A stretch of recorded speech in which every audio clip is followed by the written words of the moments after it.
सभी दोस्तों को प्यार भरा नमस्कार। उपन्यासों की इस श्रृंखला में आप सुन रहे हैं मानस का हंस भाग 21। आइए सुनते हैं। फिर तुम ये नहीं कहोगी कि एक ही भोजी हमें नचाती है। अरे भैया 10-5 क्या, तुम पूरा रानीबास बसाए ले तो भी तुम रहोगे हमारी भोजी के ही बस में। ऐसी पढ़ी लिखी बुद्धिमान तुम लाखों में क्या करोड़ों में भी ढूंढे ना पाओगे। तुलसीदास गंभीर होने लगे। शामू की बुआ के द्वारा कही गई रत्ना के पढ़े लिखे होने की बात उन्हें सही लगी, पर रत्ना के बुद्धिमान होने की बात सुनकर उनका विवेक सहसा ठिठक गया। सवेरे पत्नी के निर्बुद्ध की भांति बर्ताव करने की बात मन के चलते हुए आनंद रूपी बुलबुलों में थोड़ी थोड़ी खिंचतान पैदा करने लगी।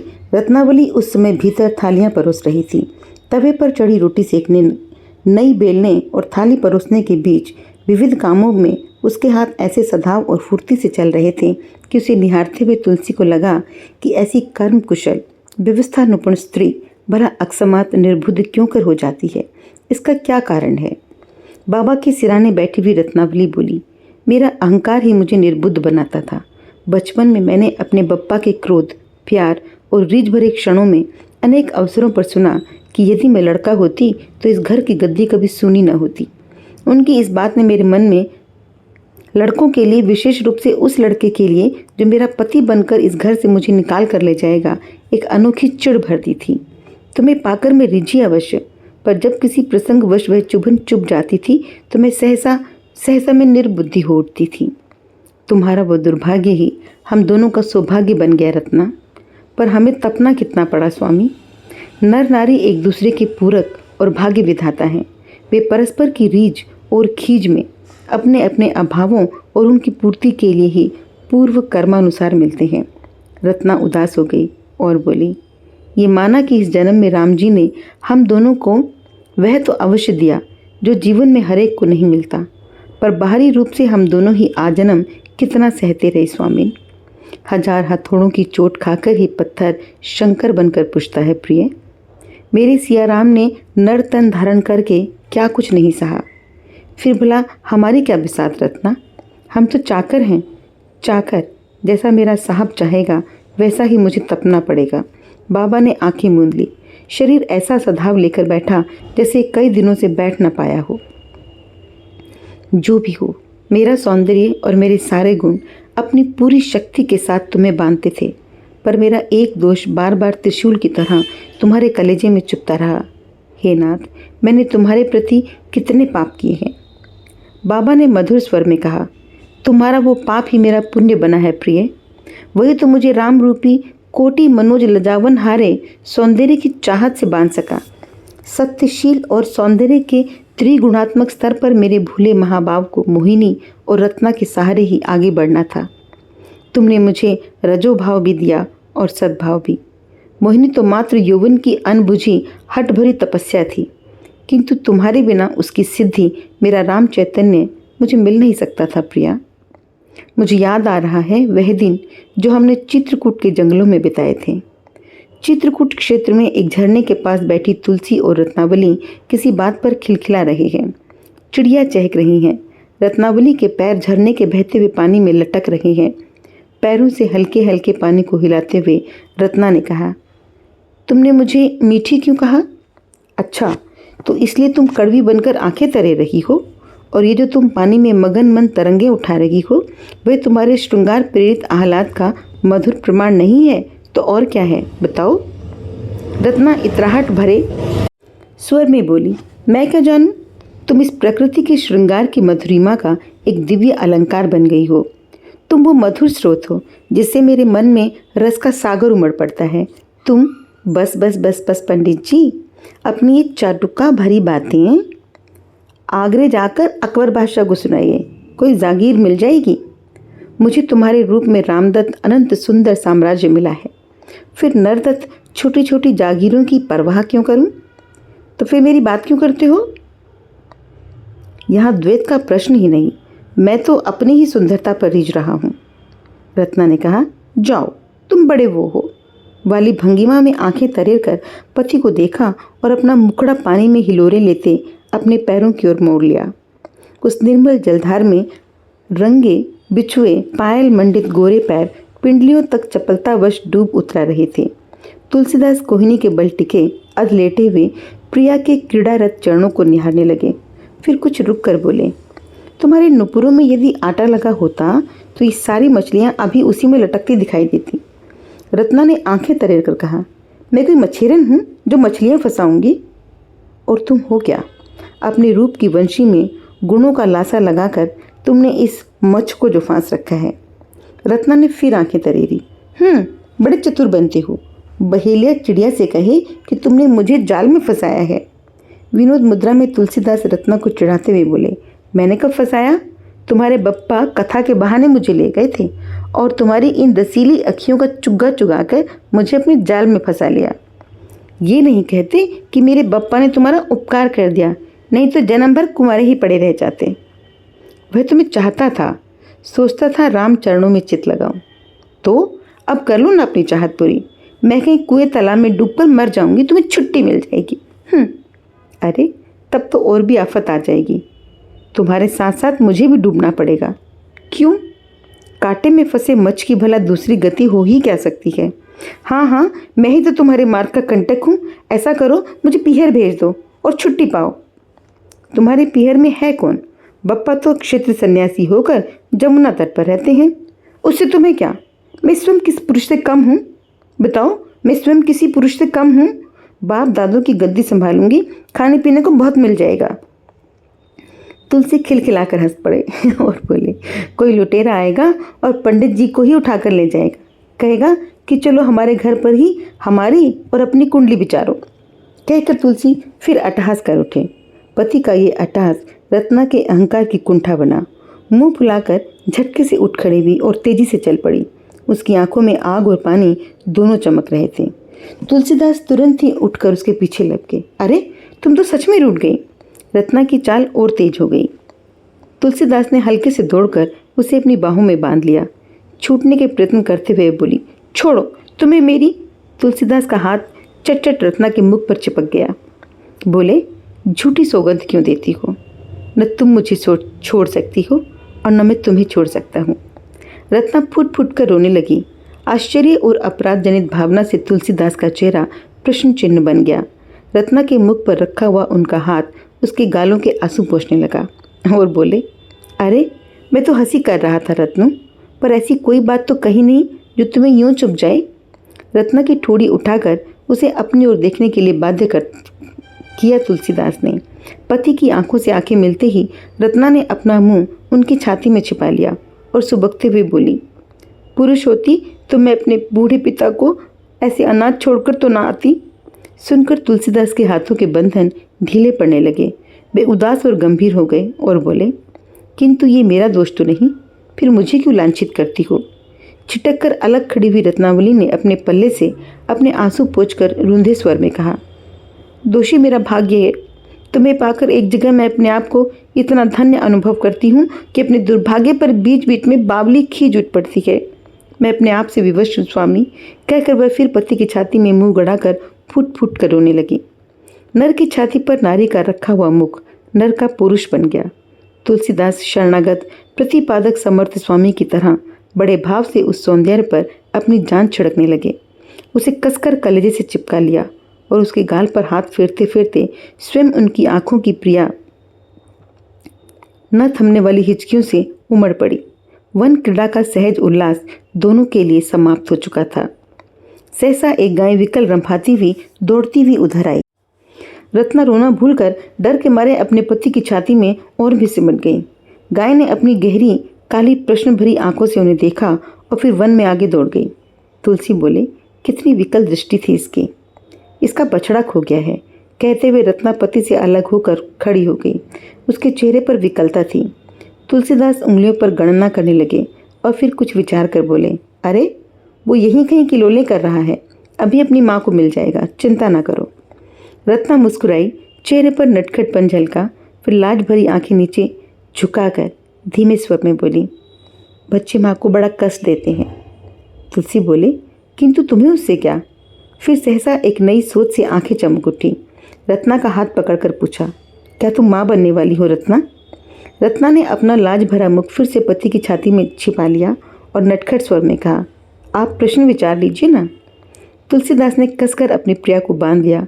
वह रम्य वन, सारा वातावरण उन्हें अपने मन के भीतर वाले समृद्ध सौंदर्य के आगे फीका लग रहा था। प्रिया के सिर पर अपना सिर टेकते हुए उन्होंने अपनी आंखें मूंद ली। उन्हें सोने के सहस्त्रदल कमल सा सौंदर्य अपनी भावगंध से उन्हें लुभा रहा था। अध्याय 26। सुबह का समय था।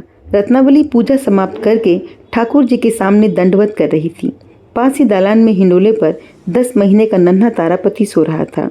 एक दासी कन्या हिंडोले में लगी डोरी को एक हाथ से बीच बीच में हिलाती हुई दूसरे हाथ से पंचकुट्टे खेल रही थी। इससे थोड़ी ही दूरी पर गणपति बैठा हुआ पट्टी पर लिखा छांदोग्य उपनिषद का उपदेश जोर जोर से रट रहा था। उसका स्वर मानो गणपति का स्वर मानो नट के बंदर सा था, जो सोटे के भय से अपने करते हुए दिखलाने को बाध्य था। उसकी आंखें आकाश से लेकर ठाकुर द्वारे में पूजा के आसन पर बैठी गुरुवाइन और पंचगुट्टे खेलती हुई दासी पुत्री तक दौड़ दौड़कर तमाशा देखने में व्यस्त थी। उसके दोनों हाथ मक्खियां उड़ाने और शरीर भर में जगह जगह उठ आने वाली खुजली को मिटाने में फरवट चाकर की तरह व्यस्त थे। गणपति पढ़ रहा था, बल वाव विज्ञानात भय विज्ञान से आत्मबल श्रेष्ठ है। आप ही शत विज्ञानवताम एको बलवान आकंप्यते, क्योंकि एक बलवान 100 विद्वानों को डराता है। ठाकुर जी के आगे दंडवत प्रणाम करके उठती हुई रत्नावली ने घुड़क कर गणपति से कहा, फिर वही तोड़ तोड़ कर क्यों पड़ता है? गुरुवाइन की घुड़की सुनते ही गणपति का ध्यान सजग हो गया। शरीर भर में मचती हुई खुजली न जाने कहाँ गायब हो गई। स्वर पहरेदार सा सजग हो गया। मंत्र की तोता रटन शैली, जो कुछ देर पहले मरियल बुढ़े से रेंग रेंग कर चल रही थी, अब धावक से दौड़ने लगी। रत्नावली पूजा वाले दालान में अपने मुन्ने के हिंडोलने के पास आई। अपने सोते हुए लाल तारापति को नयन भर करके निहारा। दासी पुत्री मालकिन के आने से तनिक भी न चौंकी। उसके दोनों हाथ वैसे ही अपने दोनों कामों से दत्तचित्त थे। रत्नावली ने कहा, चमेली, जाकर पूजा के बर्तन मांज डालो। फिर हिंडोले से सोते हुए तारापति को गोद में उठाते हुए धीमे स्वर में अपने पति का रचा हुआ गीत गाने लगी। जागिए रघुनाथ कुंवर, भूर भयो प्यारे। बच्चा अंगड़ाई ले रहा था कि तभी घर में रत्ना के चचेरे भाई गंगेश्वर ने प्रवेश किया। रत्ना ने हरक कर कहा, आओ आओ भैया, आज सवेरे सवेरे इधर कैसे भूल पड़े? चमेली, पैर धुलाने के लिए पानी ला, जरा ऊंचे स्वर में रत्ना ने कहा। आंगन के किनारे पैर धोने के लिए रखी हुई चौकी की ओर बढ़ते हुए गंगेश्वर बोले, भूल क्या पड़े, हम जानत रहे कि शास्त्री जी महाराज अभी लौटे न होंगे, इसीलिए चले आए। घड़ी आध घड़ी में उनके आने पर तो तुमसे बात करने का अवसर भी न मिल पाएगा। चमेली तब तक पानी का लोटा रखकर गंगेश्वर के पैर धुलाने के लिए तैयार खड़ी थी। रत्ना की आंखें भर आई। भाई की बात को सुनकर वह बड़ी लज्जा महसूस करने लगी। गोद में आकर भी तारापति अभी चेता न था। उसे जगाना भूलकर रत्नावली ने दुखी स्वर में कहा, उनसे तुम्हें यूँ डरने की आवश्यकता नहीं है भैया, वो तो भोलेनाथ हैं। पड़ती हुई पानी की धार में अपने पैर रगड़ते हुए गंगेश्वर ने व्यंग भरे स्वर में कहा, हाँ हाँ, साक्षात भोलेनाथ। इधर कहाँ जिजमान तुम्हारा है और फिर उधर भूलकर उसे अपना बना लाए। तेरा पति ठग शास्त्र में भी पूरा पारंगत है। रत्ना को भाई की बात अच्छी न लगी। सब स्वर सतेज हुआ और बोली, आप बड़े हैं भैया, किसी को व्यर्थ ही दोष देना आपको शोभा नहीं देता। मिर्जा जी को आप प्रभावित न कर सके तो फिर वहीं इन्हें घेरने के लिए आए, इसमें भला इनका क्या दोष? गंगेश्वर को उत्तर न सूझा तो जोर जोर से गला गड़गड़ा कर कुल्ला करने लगे। रत्ना कही जा रही थी, बप्पा ने आपको विद्या देने में कोई कसर तो नहीं रखी। पहले मुझसे जलते थे, अब इनसे जलते हो। अंगूछे से हाथ मुंह और पैर पोंछकर गंगेश्वर ने सहसा स्वर को विनम्र बनाकर कहा, मैं न तुमसे ईर्ष्या करता हूँ न शास्त्री जी से, पर पापी पेट तो मेरे साथ भी है ना। 6 बच्चे, फिर 2 हम लोग और फिर उसके ऊपर काका का भरण पोषण भी। रत्ना फिर भड़की, बप्पा खाती ही क्या है? अपने 2 समय की खिचड़ी के लिए उनके पास राम जी की कृपा से अब भी बहुत कुछ है। मैं आज ही उन्हें कहला दूंगी कि तुम्हारे यहाँ से कुछ भी न मंगाया करें। मेरे बप्पा ऐसा मनुष्य आज के समय में ढूंढने से न मिलेगा तुम्हें। मैं कुछ नहीं कहता, तुम मेरी बातों का गलत अर्थ न निकालो रत्नू। मिर्जा जी और खान साहब दोनों ही मुझ पर अकारण बिगड़ पड़े। कहने लगे, आपको कुछ आता जाता नहीं है, हम आपसे काम नहीं कराएंगे, हमारे दाम हमको फेर दीजिए, हम उस पार शास्त्री जी के पास जाएंगे। पर तुमने उन्हें दाम फेरे कहाँ? रोने तो लगे थे उनके सामने। पंडित जी होकर मूर्खों के समान पैसों के लिए रोना भला शोभा देता है तुम्हें? तुम्हारे स्वभाव में स्थिरता नहीं है भैया, बुरा न मानना। विवेक बुद्धि से काम लेना तो तुम जानते ही नहीं हो। तुम स्वयं ही अपना दुर्भाग्य हो। उस दिन जब यहाँ मिर्जा जी उन्हें वादा ले जाने के लिए आए तो मैंने उनकी सारी बातें आड़ से सुनी थी। वे जा थोड़े ही रहे थे, मैंने ही बुलाकर कहा चले जाइए। इतना आग्रह कर रहे हैं तो बताओ, आती हुई लक्ष्मी को छोड़ना उचित है क्या? तब गए ये वादा। हाँ, सच कहती हूँ। गंगेश्वर चौकी पर बैठकर कान दबाए चुपचाप सुनते रहे। रत्ना ने उस बात को पूरी करके बाहों में लेटे अपने पुत्र को देखा। वह चकित दृष्टि से माँ को निहार रहा था। बेटे से आंखें मिलाकर माँ का खोखियाया मन हरखा। गंगेश्वर उदास स्वर में कहने लगे, हाँ ठीक है, पर मैं क्या करूँ? अभागे का कहीं निभा नहीं। हमारे लिए तो अब यही एक मार्ग रह गया है कि एक दिन आटे में माहुर घोल के उसकी रोटियां सब बाल बच्चों को खिला दें और हम पति पत्नी भिखारी बनकर निकल जाएं। तब शास्त्री जी महाराज हमारे यजमानों को ही नहीं, अपनी ससुराल की हवेली को भी हथिया के तुम्हारे साथ बैठकर मूछों पर ताव दिया करेंगे। तुलसीदास दबे पांव आकर दालान में प्रवेश करते हैं। गंगेश्वर को देखकर कहते हैं, मुझे ससुराल की हवेली का मोह नहीं गंगेश्वर। ससुर की दी हुई वहाँ की एक रत्नावली ही मेरे लिए यथेष्ट है। मैंने तुम्हारी सारी बातें दहलीज में खड़ी होकर सुनी हैं। इससे अधिक अच्छा होगा कि मैं रत्नावली और तारापति को लेकर इस क्षेत्र से कहीं और चला जाऊं। पति के क्रोध को रत्नावली ने किसी हद तक समर्थन की दृष्टि से देखा। गंगेश्वर पहले तो चूहे की तरह से दुबके, पर दूसरे ही क्षण सिंह की तरह धाड़ कर बोले, ये जो सारे ग्रंथ आप हमारे यहाँ से उठा लाए हैं वह हमारे हवाले कर दीजिए, मैं चला जाऊँगा। ग्रंथ बप्पा ने मुझे दिए हैं, मैं नहीं लाया, पर वे हमारी पैतृक संपत्ति है। मेरे पिता छोटी आयु में मर गए थे, पुस्तकों का बंटवारा नहीं हुआ था। बात काटकर रत्नावली तेजी से बोली, इनके आगे बोलो तो बोलो, पर मेरे आगे भी झूठ बोलोगे गंगे भैया? मेरे बप्पा को बेईमान बताते हो? ये ग्रंथ तुम्हारी पैतृक संपत्ति है क्या? तारी गांव के वासुदेव काका के हैं, पर उससे क्या होता है? तुलसीदास की ओर देखकर, न्याय रतन वासुदेव त्रिपाठी निसंतान थे, इसलिए अपने ग्रंथ हमारे यहाँ रखवा गए। इनका बंटवारा होना चाहिए कि नहीं होना चाहिए? कैसा बंटवारा? हाँ, रत्नावली बच्चे को सीधा करके गोद में लेती हुई तेजी से बोल पड़ी। 2 डग आगे बढ़कर फिर कहा, किसे दे गए थे त्रिपाठी जी? बताओ। हमारे कक्का को, जिनकी उत्तराधिकारी मैं हूँ, समझे? झूठे कहीं के, मुझे दे गए थे। बप्पा को जो ये मिथ्या दोष लगाओगे तो तुम्हें बताए देती हूँ, मुझसे बुरा कोई ना होगा। पति की ओर देखकर, बप्पा इतने सतर्क रहे हैं कि पैतृक संपत्ति का एक लोटा तक मुझे नहीं दिया। पैतृक संपत्ति का अपना भाग भी उन्होंने इन्हें ही दे दिया। और काकी के गहने जो तुम्हें मिले? सुनकर तुलसी पंडित की त्योरियां भी चढ़ गई। गंगेश्वर, अब तुम मेरे हाथों पिटकर ही मानोगे। अपनी माता के आभूषण ये न पाती तो कौन पाता? अरे ये निर्लज है, अपने झूठ का झंडा ऊंचा किए रखना इनकी जन्म की आदत है। बचपन में इतनी मार खाकर बिना सुधरे, अब क्या सुधरेंगे? और मुझसे तो इन्हें ऐसा बैर है कि मुझे पा दें तो कच्चा ही चबा जाएं। अब तक तुमने ही कहा था ना, अब मैं भी कहती हूँ कि भविष्य में गंगे भैया मेरे घर की देरी फिर कभी न चढ़े। पक गई हूँ इनके कुबोलों से। निर्लज, मूढ़, कुलकलंकी। जाने दो रत्ना, तुम्हारे बड़े हैं तो अपना बड़प्पन दिखाए ना। मैं अब इन्हें सहन नहीं करूँगी, कहकर रत्नावली अपने बच्चे के साथ तेजी से ऊपर चली गई। गंगेश्वर ने फिर नया पलटा लिया।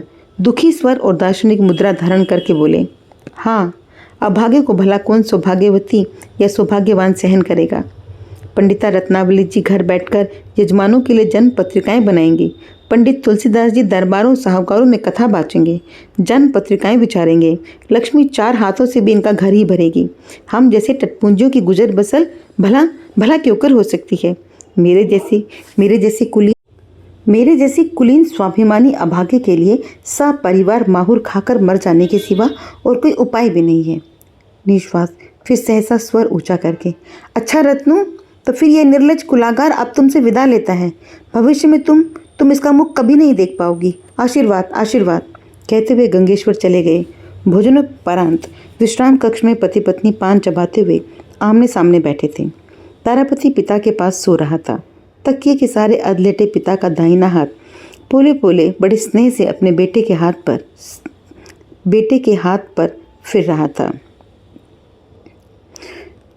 और उसकी आंखें माँ के मुख चंद्र की चकोरी हो रही थीं। रत्ना ने मुस्कुराकर कहा, ऐसे घूर कर क्यों देख रहे हो? इन 5 दिनों में क्या कोई विशेष परिवर्तन आ गया है मुझ में? हाँ, तुम पहले से अधिक सुंदर और प्रिय लग रही हो। सुंदरता मेरे रूप में है या तुम्हारे लोभ में? पहले तुम बताओ, चंद्रमा और चांदनी में कौन सुंदर है? सौभाग्यवती रत्नावली ने किंचित इतराते हुए कहा, तुम भी जानो, मेरे लिए ये प्रश्न अविचारणीय है। क्यों? क्योंकि मेरा चंद्र और चांदनी अविभाज्य है। बेटे की ओर देखकर चांदनी को देखती हूँ तो चंद्र बरबर सी देखने का लोभ होता है, इसी तरह चंद्र को देखकर चांदनी का। तब रूप और लोभ में अंतर ही क्या रहा प्रिय? सुंदरता दोनों छोरों तक एक सी व्याप्त है।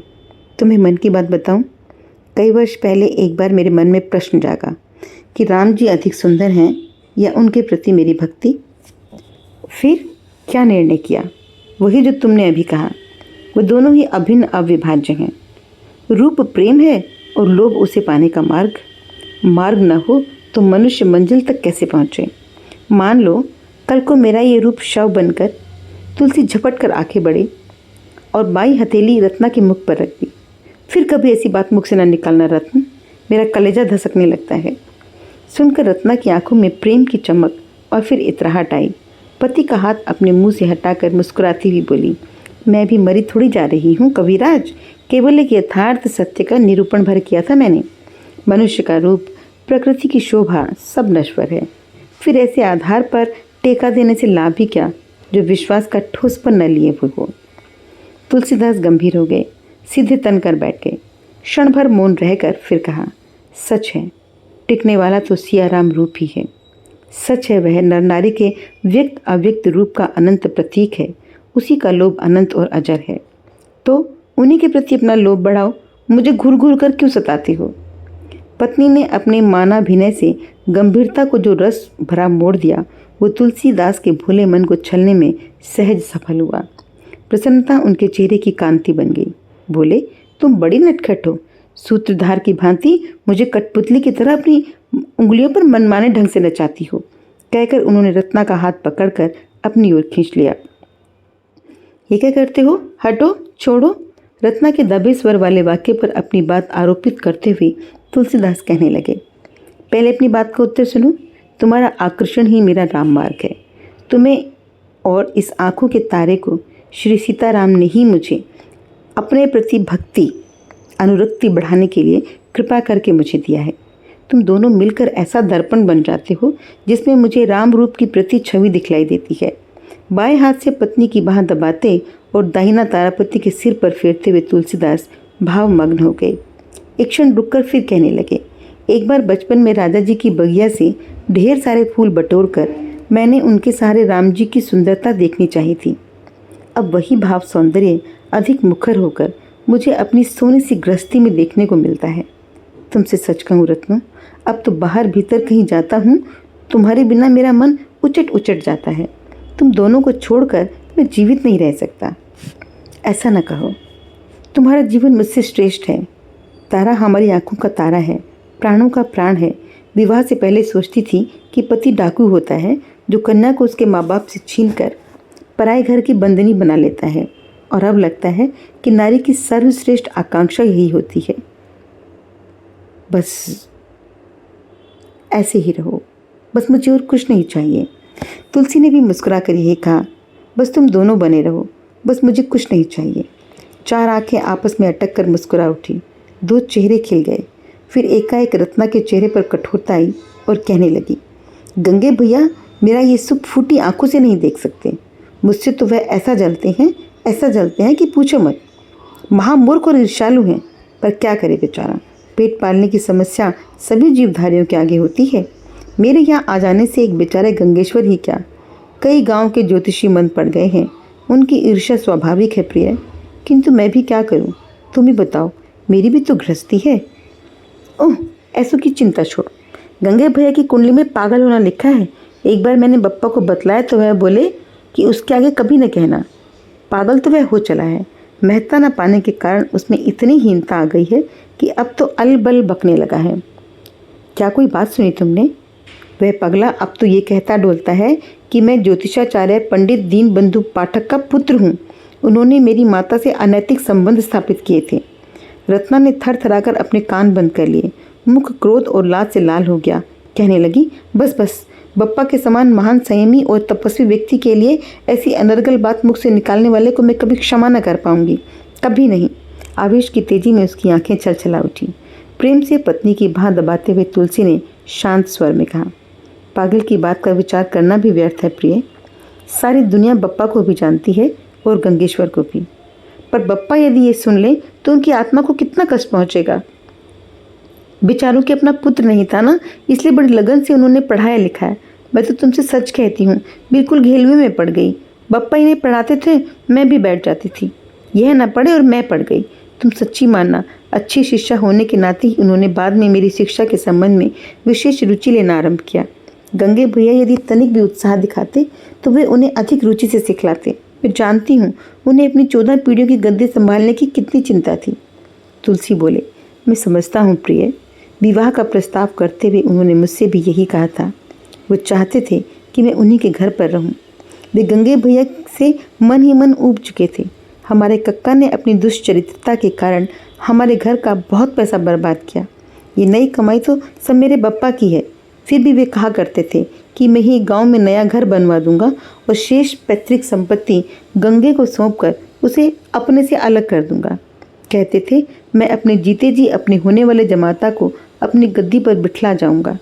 स्वाभिमानवश मैं भले ही उस ग्राम में न रहा तो भी मैं ये मानता हूँ कि इस क्षेत्र के बड़े बड़े लोगों में मेरी पहुँच का कारण मेरी कथा वाचनकर्ता के अतिरिक्त बप्पा भी है। मेरी कथा वाचकता के अतिरिक्त बप्पा हैं। वे अब भी सबसे यही कहते हैं कि तुलसीदास के पास जाओ। रत्नावली सहसा तुलसीदास का अपने कंधे पर धरा हाथ झटक कर उठ खड़ी हुई। रूखे और दुखित स्वर में बोली, मैं अभागी यदि पुत्र होती तो उन्हें कभी अपनी गद्दी की चिंता न होती। अब कुछ भी कहा जाए, ज्योतिर्विद्या मार्तंड पाठकों की गद्दी उजड़ गई। कहकर रत्नावली तेजी से कमरे के बाहर निकलकर नीचे की सीढ़ियां उतरने लगी। तुलसीदास हक्का बक्का रह गए। पिछले 2 वर्षों के वैवाहिक जीवन में उन्होंने रत्नावली को कई बार इस हीन भावना से ग्रस्त होते हुए देखा है। जब यह हीनता उसे सताती है तो कभी कभी वह मन ही मन उग्र भी हो उठती है। अपनी पत्नी के रूप और गुणों पर प्राणपन से मुग्ध होकर भी तुलसीदास रत्ना के स्वभाव की इस तिक्तता से कहीं पर बहुत खिन्न भी है। इस हीन भाव के जागने पर रत्नावली कभी कभी उनके प्रति ईर्ष्यालु भी हो जाती है। तुलसीदास के अंत्य सौंदर्य बोध को इससे धक्का लगता है। उस धक्के से वे अपने आप को बचाने के लिए उनकी चेतना भीतर ही भीतर विकल हो उठती है। यथार्थ बाहर और भीतर दोनों स्तरों पर अपने आप को समझने के लिए मचल उठता है। एक मन कहता है भगवान के प्रति रखा जाने वाला अनुराग ही टिकाऊ है, किंतु दूसरी ओर वे रत्ना और अब तारापति के प्रति अपना आकर्षण प्रतिबल बढ़ाने से नहीं चूकते। रत्ना का ये दोष भी उन्हें पूर्ण चंद्र के कलंक सा ही सुंदर लगता है। रात में उन्होंने पत्नी से कहा, सुनो, मैंने निश्चय किया है कि अब काशी को अपनी कमाई का केंद्र बनाऊंगा, परंतु मैं अपने बप्पा को अकेला छोड़कर कहीं नहीं जाऊंगी। मैं जानता हूँ बप्पा को ध्यान में रखते हुए तुम्हारी ये इच्छा मुझे अनुचित भी नहीं लगती। तुम कुछ दिन अपने मैके में रह लोगी। बप्पा के सन्यासी मन को तारापति ब्रह्मानंदवत रिझाएगा। एक यह लाभ भी होगा कि यजमानों के लिए जो जन्म पत्रिकाएं तुम इस समय तैयार कर रही हो उनकी दक्षिणा की राशि गंगेश्वर को मिल जाएगी। वह मूर्ख ईर्ष्यालु भी अपने बढ़ते पागलपन से बच जाएगा। तुम मुझे इतने दिनों छोड़कर रह सकोगे? तुलसी का स्वर तुरंत उदास हो गया। बोले, बड़ी देर से मन को इसी ठाव पीड़ा कर रहा हूँ। 5-7 दिनों के लिए बाहर जाता हूँ तो तुम्हारे लिए मेरे प्राण बावले हो उठते हैं। काशी का फेरा कम से कम 2-3 मास तो ले ही लेगा।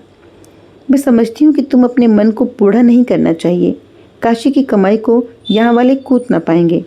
हम लोग दूसरों की ईर्ष्या से बचेंगे। बप्पा के जीवन में भी रस आ जाएगा। मैं उनसे ज्योतिष चर्चा करूँगी, तारा उनके आसपास रहेगा। बेचारे कितने प्रसन्न हो जाएंगे। रत्नावली पिता के पास अपने मैके में रहने के विचार मात्र से ही उल्लसित हो उठी थी, किंतु तुलसीदास का मन अभी कुछ निश्चय नहीं कर पा रहा था। एक और काशी की याद आती है, पुराने साथियों से मिलने को जी चाहता है। घुमक्कड़ी की पुरानी आदत भी पैरों में खुजली मचा रही है, किंतु दूसरी ओर रत्ना के बिना अब उन्हें काशी क्या बैकुंठ में रहना भी नहीं सुहा सकता।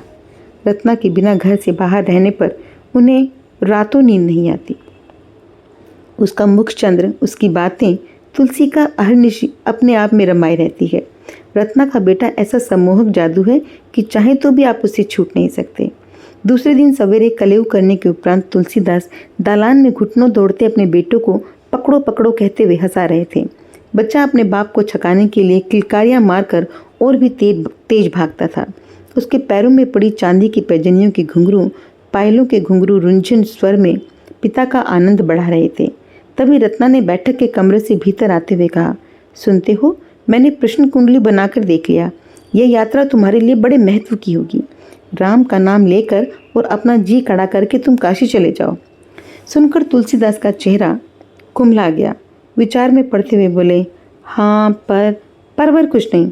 इतनी भक्ति और वैराग्य की बातें करते हो तो थोड़े दिनों के लिए मेरे बिना संयम से नहीं रह सकते। तुम्हारे जैसे व्यक्ति को ये शोभा नहीं देता।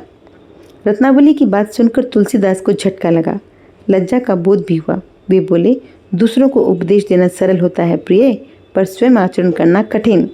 फिर भी आत्मसंयम आवश्यक है। ठीक है, मैं काशी जाऊंगा। आत्म आलोचना का एक चक्र पूरा हुआ। बाबा स्थिर और परम शांति मग्न बैठे थे। मानस रत्नावली उनके चरणों पर झुकी। उसकी यौवन और लास भरी चप्पल चंदन सी काया सहसा अपने वार्धम्य को पा गई। अब रत्नावली वैसी ही थी जैसी कि बाबा ने अंतिम क्षणों में उसे देखा था। बूढ़ा माई ने बूढ़े बाबा से हंसकर कहा, अब तो कल से मेरे आत्मालोचन के दिन आ गए। तुम उबरे, मुझे अभी डूबकर उबरना शेष है। अच्छा, कल रात फिर आऊँगी। शांत और सुस्थिर गति से बायां हाथ बढ़ाकर बाबा ने मैया को अपने वामांग में समेट लिया। उनकी आंखें मूंद गई। बाबा और मैया के स्थान पर राम और जानकी दृश्यमान हुए। तुलसी की काया गदगद हो उठी। शेष अगले अंक में। उम्मीद करती हूँ कि आपको मानस की ये कहानी पसंद आ रही होगी। तो आपको कैसा लग रहा है और आपके मन में इस कहानी को सुनते हुए जो भी विचार आते हैं, जो भी भाव उठते हैं, आप मेरे साथ मतलब अपने दोस्त के साथ ज़रूर साझा करें। और अगली ऑडियो के आने तक आप अपना और अपने आसपास के लोगों का ख्याल रखें। जय श्री राम।